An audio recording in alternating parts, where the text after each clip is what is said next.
Good evening. This is All India Radio. I am Naresh Mago and with me is Renuka with the evening news.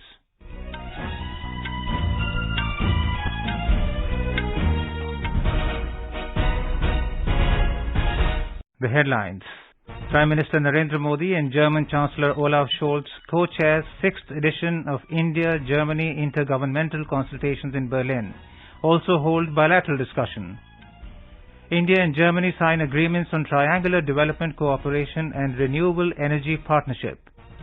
Government to provide 50% subsidy to SC, ST, small and marginal women and farmers of northeastern states to buy drones, says Agriculture Minister Narendra Singh Tomar.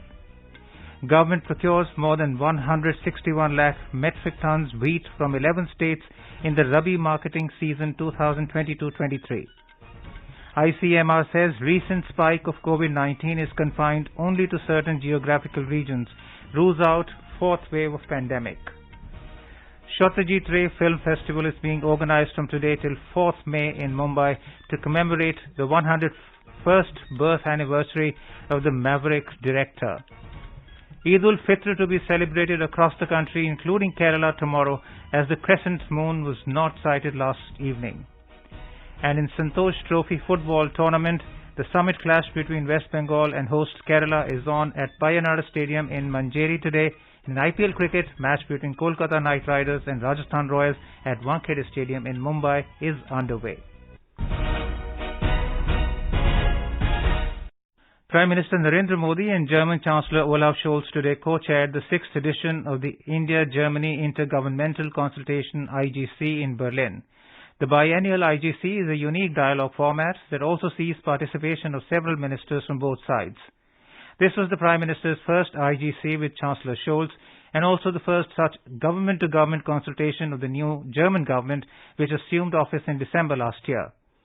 Earlier, Prime Minister Modi held bilateral discussions with the German Chancellor. Both leaders reviewed the full range of bilateral ties between India and Germany, including giving an impetus to trade as well as cultural linkages.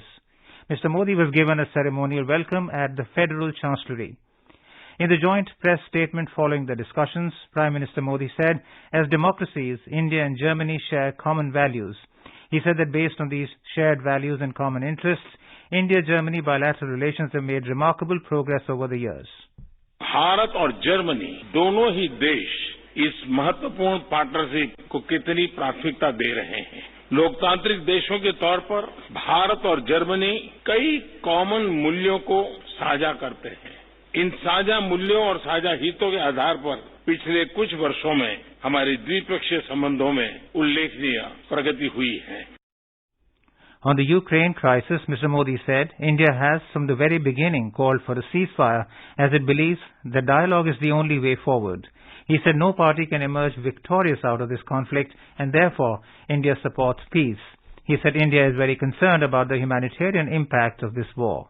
हमारी पिछली IGC 2019 में हुई थी। तब से विश्व में महत्वपूर्ण परिवर्तन हुए हैं। कोविड-19 महामारी ने वैश्विक अर्थव्यवस्था पर विनाशकारी प्रभाव डाला है। हाल की जियोपॉलिटिकल घटनाओं ने भी दिखाया कि विश्व की शांति और स्थिरता कितनी नाजुक स्थिति में है और सभी देश कितने इंटरकनेक्टेड हैं।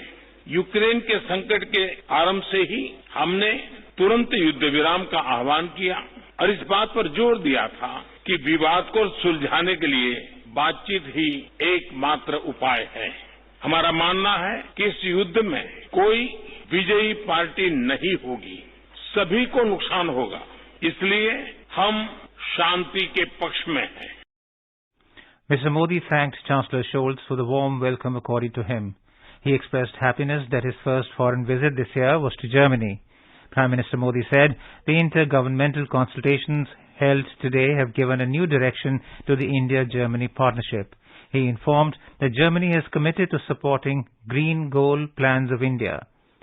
German Chancellor Olaf Scholz invited Prime Minister Modi for the G7 summit to be held in Germany. He said India's role is important in global economy and climate change talks. He said world can only develop if future relations are characterized and marked by many countries and not by a few powerful countries.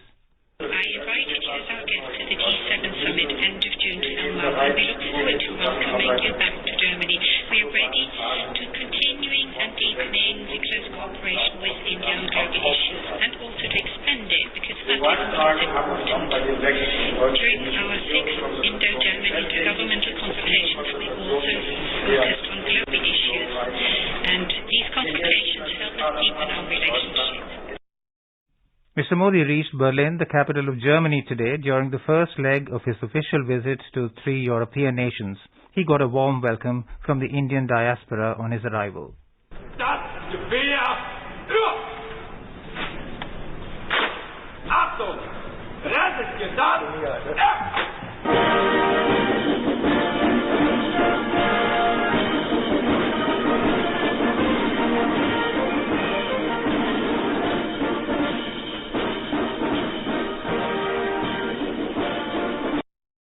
In a tweet, the Prime Minister said it was wonderful connecting with the Indian community and India is proud of the accomplishments of its diaspora.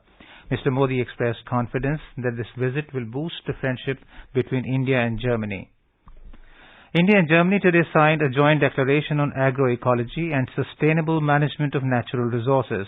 Agriculture Minister Narendra Singh Tomar and Germany's Minister of Economic Cooperation and Development Svenja Schulz signed the declaration in a virtual meeting. Through this, joint research, knowledge sharing and innovation will be promoted between the academic institutions of both countries and practitioners, including farmers. After his Germany visit, Prime Minister Narendra Modi will proceed to Copenhagen tomorrow on an official visit at the invitation of Prime Minister of Denmark, Mette Frederiksen.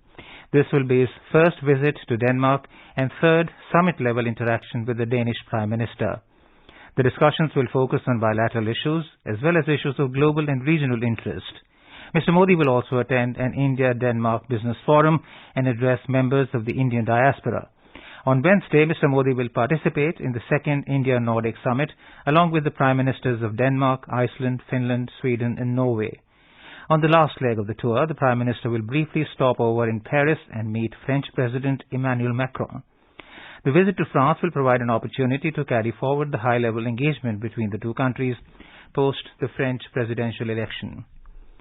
External Affairs Minister Dr. S. Jaishankar held a meeting with German Minister for Economic Cooperation and Development Svenja Schulz in Berlin today. In a tweet, Dr. Jaishankar said they discussed climate action, resilient and reliable supply chains, third country partnerships, and economic impact of Ukraine conflict. They also signed agreements on triangular development cooperation and renewable energy partnership. India today reiterated its commitment to environmental and climate causes and pointed out that government has launched National Hydrogen Energy Mission to fulfill India's commitment at COP26 of achieving net zero emissions by 2070. On the second day of his visit to Germany, Union Minister Dr. Jitendra Singh held delegation-level talks with German federal ministers for the environment, nature, conservation, nuclear safety and consumer protection, Steffi Lemke, in Berlin. Indian Renewable Energy Development Agency, IREDA, has registered a historic annual performance in 2021-22 in the midst of the COVID pandemic. The profit has jumped 83% to an all-time high of 634 crore rupees. The Board of Directors approved the audited financial results for 2021-22 in a meeting held yesterday. A group of Indians working in China has jointly appealed to the External Affairs Minister, Dr. S. Jaishankar, to help them reunite with their families who have not been able to return after leaving China because of the spread of COVID since early 2020. Last week's decision by China to allow some Indian students to return to their Chinese universities has rekindled their hopes of a family reunion. Several Indian professionals from Beijing, Shanghai and other cities have submitted a petition to the Indian Embassy in Beijing requesting to take up their plight with the Chinese government. China has effectively banned issuing any visas to Indians since November 2020. Due to this, the petitioning Indians have also not been able to visit their home country because their residence visas and work permits mandatory to stay and work in any country would automatically be cancelled if they leave China with almost no change of being renewed. In the letter addressed to External Affairs Minister S. Jaishankar, the Indian group wrote that they and their families are going through severe mental anxiety, emotional trauma, financial losses, interruption in kids' education, and many intangible damages, most significant of which is the irreparable loss of family time together. Expressing inability to travel to India due to restrictions on entry into China, they said if they leave the country, they will have to give up their careers and employment, which is not a viable option. After China agreed to permit the return of some Indian students, a list of Indian students who will be allowed to return is currently being prepared by the Indian side. In the letter to Jaishankar, the petitioning Indian group requested that a list of their separated family members be submitted along with that list. Agriculture Minister Narendra Singh Tomar has said that the government is providing 50% subsidy to SC/ST, small and marginal, women and farmers of northeastern states to buy drones. Mr. Tomar said this while addressing the conference on promoting Kisan drones organized as part of Azadi Ka Amrit Mahotsav in New Delhi today. He said for other farmers, financial assistance will be given up to 40% or maximum 4 lakh rupees to buy drones. More than 161 lakh metric tons of wheat have been procured so far from 11 states in the Rabi marketing season 2022-23. These states are Madhya Pradesh, Haryana, Punjab, Uttar Pradesh, Uttarakhand, Chandigarh, Himachal Pradesh, Jammu and Kashmir, Gujarat, Bihar and Rajasthan. Consumer Affairs Ministry said it has benefited 14,70,000 farmers with minimum support price value of 32,633 crore rupees. The Indian Council of Medical Research, ICMR, today said the recent rise in COVID-19 cases cannot be described as the fourth wave of the pandemic. Speaking exclusively to AIR News, Additional Director General in ICMR, Samiran Panda said the recent data shows surge of cases are at district level, which cannot be extrapolated on the entire state and at the national level.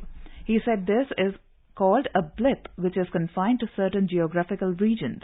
The spikes that are being observed, they are happening in districts, and those surges or increased number of reported cases should be monitored carefully in terms of knowing how does the disease progression go in those particular districts. However, these district-level surges cannot be extrapolated over the whole state in which these districts are located. These are smaller surges or blips, but those data do not indicate that there is wave across the state or across the country.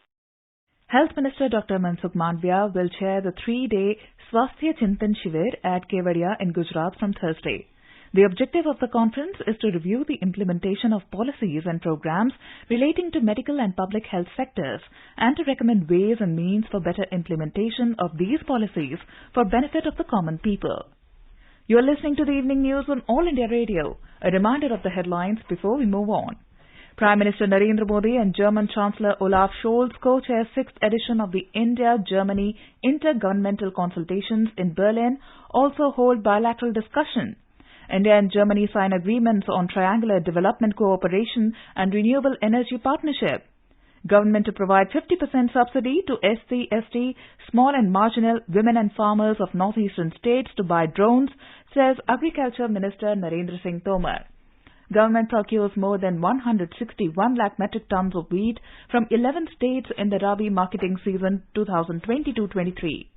ICMR says recent spike of COVID-19 is confined only to certain geographical regions, rules out fourth wave of pandemic. Satyajit Ray Film Festival is being organized from today till 4th of May in Mumbai to commemorate the 101st birth anniversary of the Maverick director. Eid al-Fitr to be celebrated across the country, including Kerala, tomorrow, as the crescent moon was not sighted last evening. And in Santosh Trophy football tournament, the summit clash between West Bengal and hosts Kerala is on at Payanad Stadium in Manjeri today. And in IPL cricket, match between Kolkata Knight Riders and Rajasthan Royals at Wankhede Stadium in Mumbai is underway. For quick news updates round the clock, follow us on Twitter at AIR News Alerts. Competition की अगर आप कर रहे हैं तैयारी, तो उनके लिए ऑल इंडिया रेडियो पर हम लाए हैं अभ्यास, एक ऐसा कार्यक्रम जिसमें आप पूछेंगे सवाल व्हाट्सएप नंबर 9289094044 पर या फिर ईमेल करेंगे abhyas.airnews@gmail.com पर और हमारे विशेषज्ञ देंगे इसका जवाब। इस बार का विषय है पब्लिक एडमिनिस्ट्रेशन। सवाल भेजने की अंतिम तारीख है 4 मई। आपका अभ्यास हमारा प्रयास। अपने बिजनेस को बढ़ाने के लिए लीजिए आकाशवाणी का सहयोग और दीजिए उसे बुलंदियों के पंख।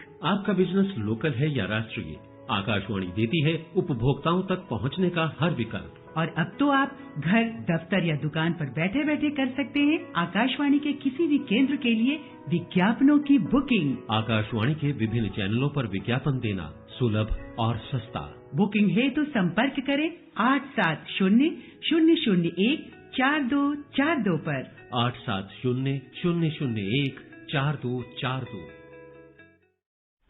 The Centre has asked all states and union territories to disseminate the guideline document on heat-related illnesses to all districts for effective management of cases of heat wave. In a letter to Chief Secretaries of States and Union Territories, Union Health Secretary Rajesh Bhushan said, seasonal and monthly outlook from India Meteorological Department from March to May this year predicts above normal maximum temperatures over many areas of the country and much higher temperatures in central, western and northern regions. Temperatures have already touched 46 degrees Celsius at some places, and deviations up to 6 degrees Celsius from expected normal temperatures have also been reported. Eid ul-Fitr will be celebrated across the country, including Kerala tomorrow. Today is the last day of the holy fasting month of Ramzan. Eid ul-Fitr is celebrated at the culmination of the fasting month. As the Shawwal crescent moon was not sighted yesterday, prominent Hafis in the state of Kerala announced that today will be the last day of the fasting month of Ramzan and Eid will be celebrated tomorrow. Special prayers will be held in Eidgahs as part of the celebrations. The Kerala state government had already declared a holiday today. A holiday has been declared for tomorrow as well. In the Gulf countries, Eid is being celebrated today. Vice President M. Venkaiah Naidu has greeted the nation on the eve of Eid ul-Fitr. Extending his heartiest greetings to the people, Mr. Naidu said, marking the culmination of the holy month of Ramzan, Eid ul-Fitr is the celebration of sincere devotion, charity and gratitude to the Almighty. The Election Commission today announced schedule for by-election in 3 assembly constituencies, including one each of Odisha, Kerala and Uttarakhand. The by-election will be held for Braj Nagar Assembly constituency in Odisha, Tikrakara Assembly constituency in Kerala and Champavat Assembly constituency in Uttarakhand. The Election Commission said polling will be held on 31st of this month and counting of votes will be taken up on 3rd of next month. Gazette notification for the election will be issued on 4th of this month and the last date of submission of nomination for these seats is 11th of May. Chief of Army Staff General Manoj Pandey today called on Defence Minister Rajnath Singh in New Delhi. This was his first meeting with Mr. Singh after he assumed charge as the new Army Chief. Yesterday, General Manoj Pandey said his foremost priority will be to ensure high standards of operational preparedness to face the current, contemporary and future challenges across the entire spectrum of conflict. He said he will focus on ongoing reforms, restructuring and transformation to enhance the Army's operational and functional efficiency. Today is the 101st birth anniversary of master filmmaker Satyajit Ray. Born on May the 2nd in 1921, Ray is regarded as one of the finest filmmakers the world has ever seen. He created cinematic masterpieces like Oppu Trilogy comprising Pather Panchali, Aparajito and Oppu Shonsar, as well as other masterpieces like Charulata, Nayak, Devi, Jolcha Ghar and Shatranj Ke Khiladi. The maverick maestro of Indian films died at the age of 70 on April 23 in 1992. The Ministry of Information and Broadcasting has initiated various activities to pay tribute to the legendary filmmaker. A Ray Film Festival is being organized from today till 4th May by the National Museum of Indian Cinema, Mumbai. He is the only Indian director who received the Oscar Award for his rare, masterly works and a profound humanistic approach. After viewing Pather Panchali, renowned film director Martin Scorsese exclaimed that the movie emerged from the core of Indian rural culture with nothing derived from the culture of other countries. This is the lesson the path-breaking movie disseminates to the viewer. The first film that I really saw about India was Pather Panchali by Satyajit Ray, and I realized it was a film that was made by Indians, for the world, not through other cultures. And it brought me to learn about the rest of the world. We have a desk report on the Lifetime Oscar winner. Regarded as one of the greatest filmmakers of all time, master storyteller Satyajit Ray is always remembered for his cinematic genius, directorial excellence and futuristic vision conveyed through his films. Starting his career as a commercial artist, Ray was drawn into filmmaking after meeting French filmmaker Jean Renoir and viewing Vittorio De Sica's Italian neo-realist film Bicycle Thieves. Ray's films were known all over the world for their stunning visuals, detailed shot, lighting, music and portrayal of reality without drama. His experimental storytelling style and technical brilliance were appreciated by masters like Ingmar Bergman and Akira Kurosawa. Ray received many major awards in his career, including 36 national awards, a Golden Lion, a Golden Bear, 2 Silver Bears and an Academy Honorary Award in 1992. The Government of India honoured him with the Bharat Ratna in 1992. Valsa Williams, AIR News, Delhi. Veteran filmmaker Shyam Benegal today inaugurated Satyajit Ray's semi-permanent gallery at the National Museum of Indian Cinema in Mumbai. Stating that he considers Ray as his inspiration, Mr. Benegal said that Indian cinema got its due recognition due to the master director. He added that Satyajit Ray was not just a filmmaker, but a multifaceted genius who made his own posters and storyboards. And now let's listen to our special program Azadi Ka Safar, highlighting the importance of the day during the freedom struggle. Azadi Ka Amrit Mahotsav.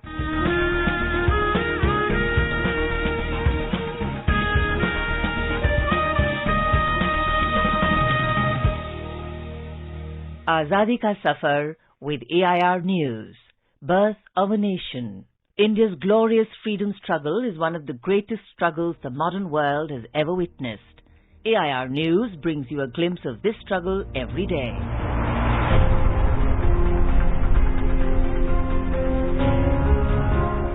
On May 2nd, 1950, the government of India took over the administration of Chandernagor from France.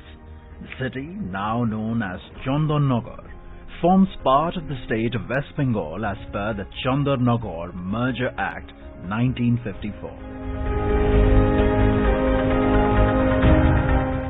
Chandernagor was established as a French colony in 1673 when France obtained permission from Ibrahim Khan, the then Nawab of Bengal, to establish a trading post on the right bank of the river Hooghly. Later, it became a permanent French settlement. In 1756, a war broke out between France and Great Britain, and the British Navy finally captured Chandernagor in 1794. But the city was returned to France in 1816, along with a 3 square miles enclave of surrounding territory. It was governed as part of French India until 1950, under the political control of the Governor-General in Puducherry.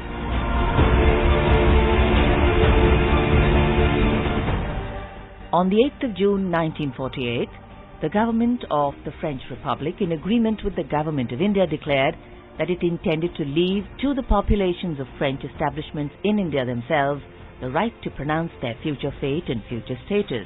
On the 9th of June 1949, the citizens of Chandernagor voted in favor of the merger of the territory with India. Thus, on the 2nd of May 1950, the government of India took over the administration through the de facto transfer of Chandernagor.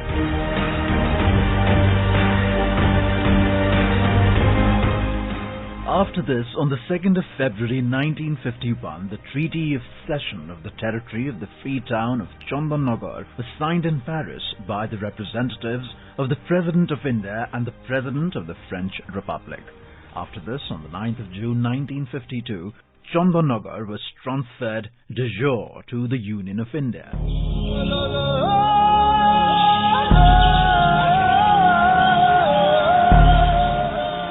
We commemorate freedom fighter Kadraka Mangra, who died on the 2nd of May 1945, a resident of Koraput, Odisha. Mangra participated in the Quit India movement in 1942 in response to the nationwide call of Mahatma Gandhi. He was arrested by the British police and detained in Nabarangpur sub-jail.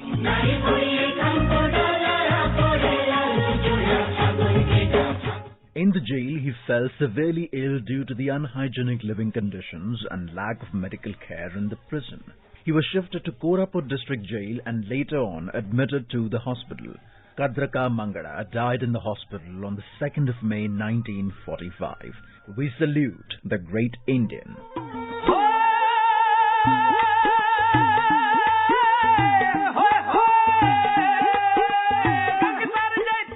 We also remember nationalist Santa Singh, who was martyred on the 2nd of May 1925.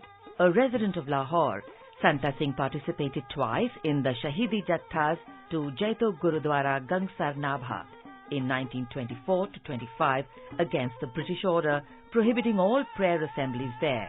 When the Jatha reached the Gurudwara, Wilson Johnston, the administrator of Nabha, ordered the troops to stop the Jatha and arrest its participants. The British-led troops stopped it and arrested a large number of its members. With others, Santa Singh was also arrested and tortured to death on the 2nd of May 1925 in jail. We salute the great martyr.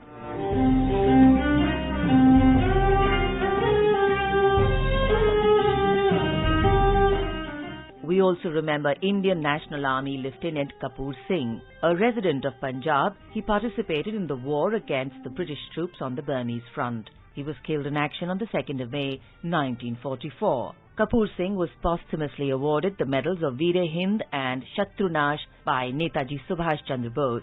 We salute this great son of the soil. That brings us to the end of this episode of Azadi Ka Safar with AIR News. See you in the next episode tomorrow.